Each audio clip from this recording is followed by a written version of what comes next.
Salam dan bahagia, perkenalkan saya Florida Adveniano. Pasti kita sudah tidak asing lagi kan mendengar kata paragraf. Kita sering sekali melihatnya dalam buku-buku bacaan kita.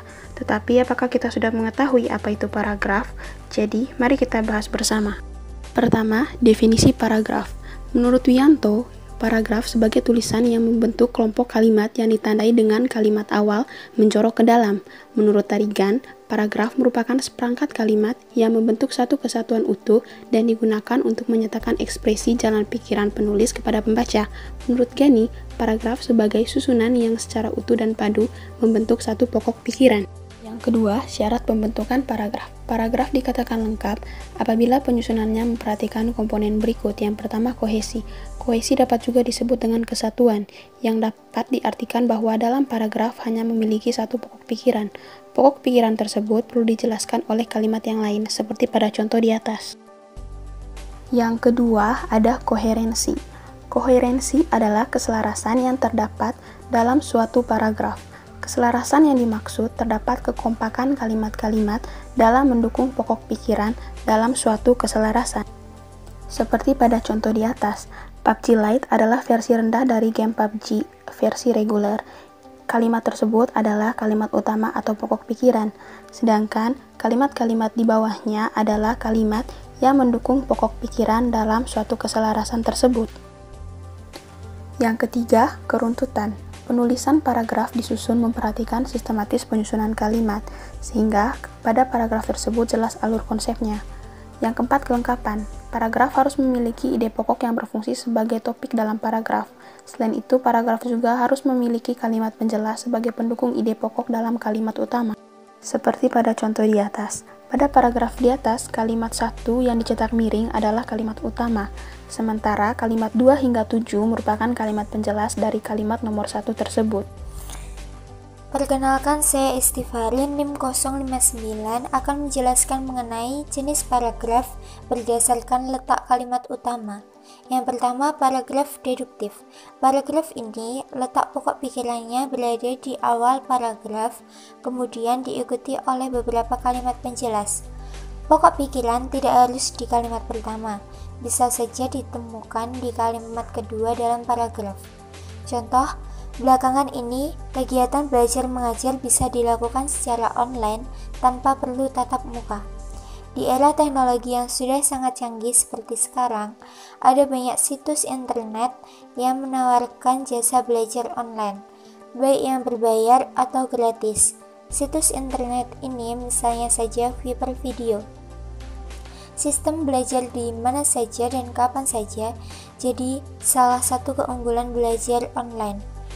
Kamu pun bisa memilih mata pelajaran apa saja sesuai yang hendak dipelajari saat itu, mulai dari fisika sampai bahasa Indonesia.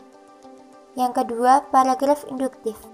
Letak pokok pikiran dalam paragraf induktif terletak pada akhir paragraf. Dalam penyusunannya, paragraf induktif diawali dengan beberapa kalimat penjelas, kemudian diikuti pokok pikiran sebagai kesimpulan. Contoh, bagi warga Jakarta membuang sampah seenaknya ke dalam sungai sudah jadi kebiasaan bahkan tradisi sejak dulu. Padahal, kebiasaan buruk ini sudah dirasakan akibatnya hampir setiap tahun. Sampah-sampah ini bisa menyebabkan aliran sungai terhambat dan akhirnya menimbulkan banjir.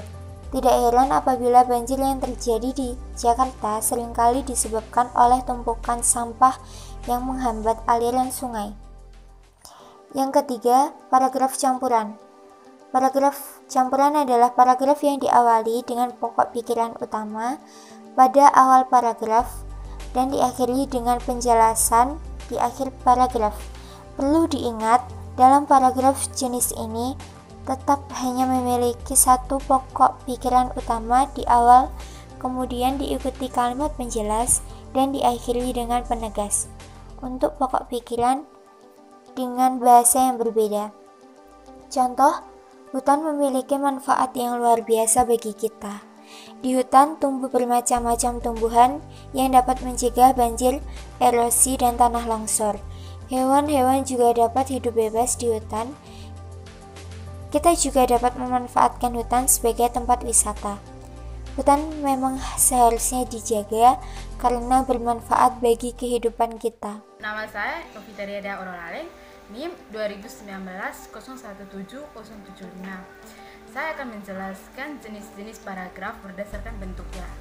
Yang pertama, paragraf eksposisi. Paragraf yang isinya mengandung penjelasan, informasi, atau pendapat yang mengenai sesuatu dan dipaparkan menggunakan fakta. Contohnya, beras adalah salah satu bahan makanan pokok yang ada di Indonesia dan dikonsumsikan sejak zaman nenek moyang. Yang kedua, paragraf narasi merupakan wacana yang memaparkan suatu peristiwa dengan memperhatikan urutan kronologi. Contohnya, di sebuah hutan hidup anak sebatang karang yang bernama Jaka. Dia tinggal di gubuk tua dan untuk mencari makan tiap hari ia harus berburu binatang. Suatu hari, anak tersebut ditemukan saudagar kaya yang sedang berburu juga. Jaka dibawa ke rumah saudagar dan dijadikan sebagai anak. Yang ketiga, paragraf argumen yang di dalamnya mengandung pendapat atau argumen penulis. Argumen yang disampaikan disertai dengan data atau dokumen atau fakta yang bertujuan untuk memperkuat pendapat yang disampaikan. Contohnya, di zaman sekarang, sebuah handphone merupakan kewajiban yang harus dimiliki masyarakat. Hampir semua anggota masyarakat memiliki handphone. Yang keempat, paragraf deskripsi yang memaparkan suatu benda, kejadian, atau tempat atau suasana dengan detail. Contohnya, dalam beberapa bulan terakhir, air sungai di desa kering kerontang, bahkan sumur pun ikut kering. Yang kelima, paragraf persuasif sebagai paragraf yang memiliki tujuan untuk membujuk atau meyakinkan pembaca agar bersedia melakukan sesuatu, membutuhkan data yang berfungsi untuk meyakinkan. Contohnya, pendidikan merupakan salah satu sarana untuk menghasilkan penduduk yang berkualitas sebagai model pembangunan.